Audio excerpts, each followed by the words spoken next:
संत यूहन्ना के अनुसार पवित्र सुसमाचार अध्याय 20।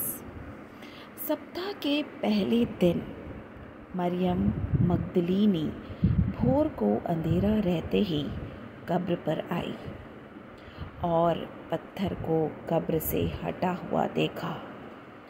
तब वह दौड़ी और शमौन पतरस और उस दूसरे चेले के पास जिससे यीशु प्रेम रखता था आकर कहा, वे प्रभु को कब्र में से निकाल ले गए हैं और हम नहीं जानती कि उसे कहाँ रख दिया है।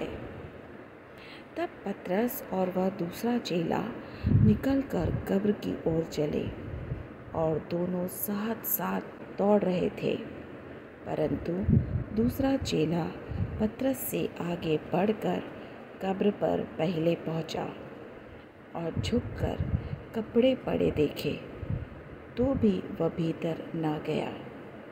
तब शमौन पतरस उसके पीछे पीछे पहुंचा और कब्र के भीतर गया और कपड़े पड़े देखे, और वह अंगोछा जो उसके सिर से बंधा हुआ था कपड़ों के साथ पड़ा हुआ नहीं, परंतु अलग एक जगह लपेटा हुआ देखा। तब दूसरा चेला भी जो कब्र पर पहले पहुंचा था भीतर गया और देखकर विश्वास किया। वे तो अब तक पवित्र शास्त्र की वह बात न समझते थे कि उसे मरे हुओं में से जी उठना होगा।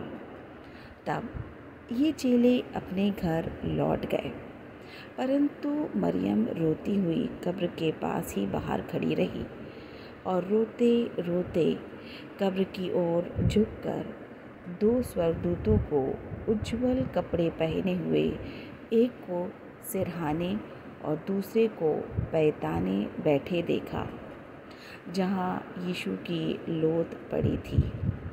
उन्होंने उससे कहा, हे नारी, तू क्यों रोती है? उसने उनसे कहा, वे मेरे प्रभु को उठा ले गए और मैं नहीं जानती कि उसे कहाँ रखा है। यह कहकर वह पीछे फिरी और यीशु को खड़े देखा और न पहचाना कि यह यीशु है। यीशु ने उससे कहा, हे नारी, तू क्यों रोती है? किसको ढूंढती है? उसने माली समझकर उससे कहा, हे महाराज, यदि तूने उसे उठा लिया है तो मुझसे कह कि उसे कहाँ रखा है और मैं उसे ले जाऊंगी। यीशु ने उससे कहा, मरियम। उसने पीछे फिरकर उससे इब्रानी में कहा, रब्बूनी, अर्थात हे गुरु।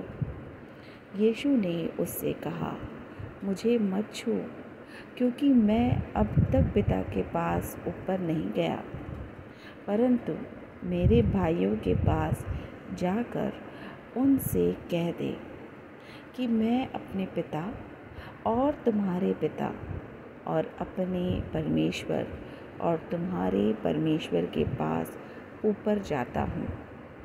मरियम मगदलीनी ने जाकर चेलों को बताया कि मैंने प्रभु को देखा और उसने मुझसे ये बातें कही। उसी दिन जो सप्ताह का पहला दिन था, संध्या के समय, जब वहाँ के द्वार जहाँ चेले थे यहूदियों के डर के मारे बंद थे, तब यीशु आया और बीच में खड़ा होकर उनसे कहा, तुम्हें शांति मिले। और यह कहकर उसने अपना हाथ और अपना पंजर उनको दिखाए। तब चेले प्रभु को देखकर आनंदित हुए। यीशु ने फिर उनसे कहा, तुम्हें शांति मिले। जैसे पिता ने मुझे भेजा है, वैसे ही मैं भी तुम्हें भेजता हूँ। यह कहकर उसने उन पर फूंका और उनसे कहा, पवित्र आत्मा लो। जिनके पाप तुम क्षमा करो, वे उनके लिए क्षमा किए गए हैं। जिनके तुम रखो वे रखे गए हैं।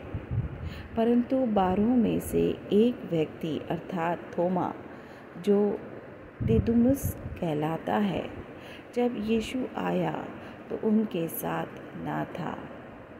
जब और चेले उससे कहने लगे कि हमने प्रभु को देखा है, तब उसने उनसे कहा, जब तक मैं उसके हाथों में कीलों के छेद ना देख लूं और कीलों के छेदों में अपनी उंगली ना डाल लूं और उसके पंजर में अपना हाथ ना डाल लूं, तब तक मैं प्रतीति नहीं करूँगा। 8 दिन के बाद उसके चेले फिर घर के भीतर थे और थोमा उनके साथ था और द्वार बंद थे। तब यीशु ने आकर और बीच में खड़ा होकर कहा, तुम्हें शांति मिले। तब उसने थोमा से कहा, अपनी उंगली यहाँ लाकर मेरे हाथों को देख और अपना हाथ लाकर मेरे पंजर में डाल और अविश्वासी नहीं परंतु विश्वासी हो। यह सुन थोमा ने उत्तर दिया, हे मेरे प्रभु, हे मेरे परमेश्वर। यीशु ने उससे कहा, तूने तो मुझे देखकर विश्वास किया है। धन्य वे हैं जिन्होंने बिना देखे विश्वास किया। यीशु ने और भी बहुत चिन्ह चेलों के सम्हानी दिखाए जो इस पुस्तक में लिखे नहीं गए, परंतु ये इसलिए लिखे गए हैं कि तुम विश्वास करो कि यीशु ही परमेश्वर का पुत्र मसीह है और विश्वास करके उसके नाम से जीवन पाओ।